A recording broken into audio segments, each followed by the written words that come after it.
ఏలూరు జిల్లాకు చెందిన సర్వేయర్లు తమ డిమాండ్ల పరిష్కారం కోసం జిల్లా కలెక్టరేట్ వద్ద నిరసన వ్యక్తం చేశారు. ప్రస్తుతం ఇస్తున్న శాలరీని పెంచాలంటూ డిమాండ్ చేశారు. అంతేకాకుండా సమస్యలను పరిష్కరిస్తామంటూ ప్రభుత్వం చెబుతున్నప్పటికీ ఇప్పటి వరకు కార్యాచరణ ప్రణాళిక లేకపోవడం విడ్డూరంగా ఉందని అన్నారు. ఈ సందర్భంగా జిల్లా సర్వేయర్ల సంఘం నాయకులు మాట్లాడుతూ గ్రామాల్లో రెవెన్యూ సర్వే, సచివాలయ సర్వేయర్లు అంటూ ఉండేవారని వీరిద్దరిని గ్రామానికి సంబంధించినటువంటి ఒకే సర్వేయర్గా ఉంచాలని అన్నారు. అంతేకాకుండా గ్రేడ్ 1, గ్రేడ్ 2 అంటూ విభజిస్తున్నారని, డిప్యూటేషన్ పేరుతో జిల్లాలో అనేక చోట్ల పనిచేయాల్సి వస్తోందని, చాలీచాలని జీతంతో కుటుంబం ఏ విధంగా గడపాలంటూ ఆవేదన వ్యక్తం చేస్తున్నారు. ఏ విధమైన ప్రమోషన్ ఛానల్ కానీ బేసిక్ పే కానీ ఫిక్స్ చేయడం జరగలేదండి.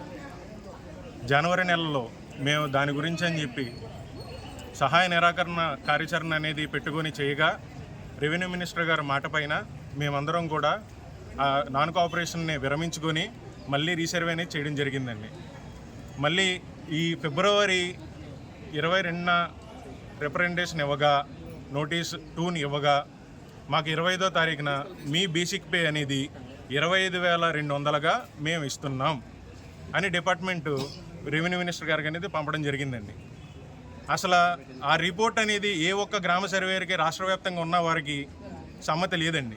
ఎందుకనగా ఇప్పుడు మేము ఉన్న బేసిక్ పేకి నెక్స్ట్ వచ్చి ఇయర్లీ ఇంక్రిమెంట్కి మాకు ఆ బేసిక్ పే వచ్చేస్తుందండి. గతంలో మేము గ్రేడ్ 3గా రిక్రూట్ అయ్యామని అన్నారు. ఒకే ఎగ్జామ్కి 2 గ్రేడ్లని పెట్టి రిక్రూట్ చేశారండి. ఆ టైంలో వీఆర్ వచ్చేసరికి గ్రేడ్ 2, గ్రామ సర్వేర్ వచ్చేసరికి గ్రేడ్ 3 అని చెప్పి. అలా కాదు, ఒకే ఎగ్జామ్కి ఒకే గ్రేడ్ ఉండాలని చెప్పి గతంలో పోరాటం చేయగా దానికంటూ గ్రేడ్ 2గా గత గవర్నమెంట్లో చెప్పారండి. కానీ డిపార్ట్మెంట్లో మాకంటూ ఏది ఎకనామికల్గా కానీ ఫినాన్షియల్గా కానీ మాకు ఏ విధమైన లాభం అనేది రాలేదండి. ఇప్పుడు గ్రేడ్ 2 నుంచి గ్రేడ్ 1 ప్రమోషన్. అసలు జిఎస్డబ్ల్యూఎస్ వింగ్లో జాయిన్ అయిన 13 డిపార్ట్మెంట్లు, 14 డిపార్ట్మెంట్లు ఇక్కడ మన సచివాలయంలో వర్క్ చేస్తూ ఉంటే